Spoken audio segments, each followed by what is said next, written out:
ما درآمد خود را با کمیسیه یا با فایز نشان می‌دهیم چون این طلبات قانون است.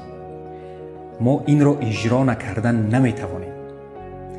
اما در برابر این قانون ما را محدود نمی‌کند که ما درآمد خود را طبق پرینسیپ تجارت حساب کنیم و باقی مانده آن را از مزاج نگیریم یا به خیریه روان کنیم.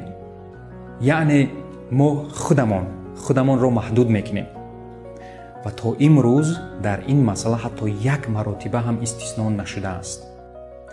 یعنی ما تنها همان درآمدی که همان 200 سامانی که در یاد دارید محدود و معین است در اول شرطنامه با مزاج مصلحت می شود، تنها به همان حقوق داریم داخلی و از آن زیاد حتی 1 درهم هم به فایده خود نمیگیریم و فکر میکنیم باوری داریم که عیناً در همین محدودیت ها برکت زیاده است.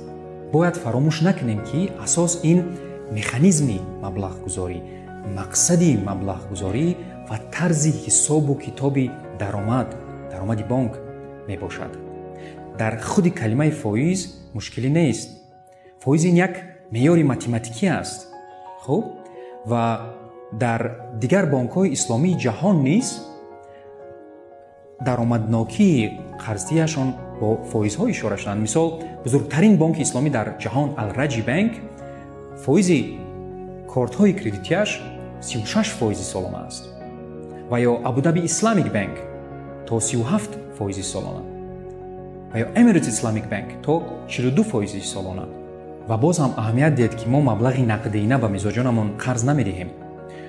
ما یگان مال را یا محصولات را مبلغ گذاری میکنیم و در یک جایگی همین طرز کاری ما به ما امکانیت میدهد که در اساس قانونگذاری در شکلی از همه نزدیک به بانکداری اسلامی فعالیت خود را به پیش بریم.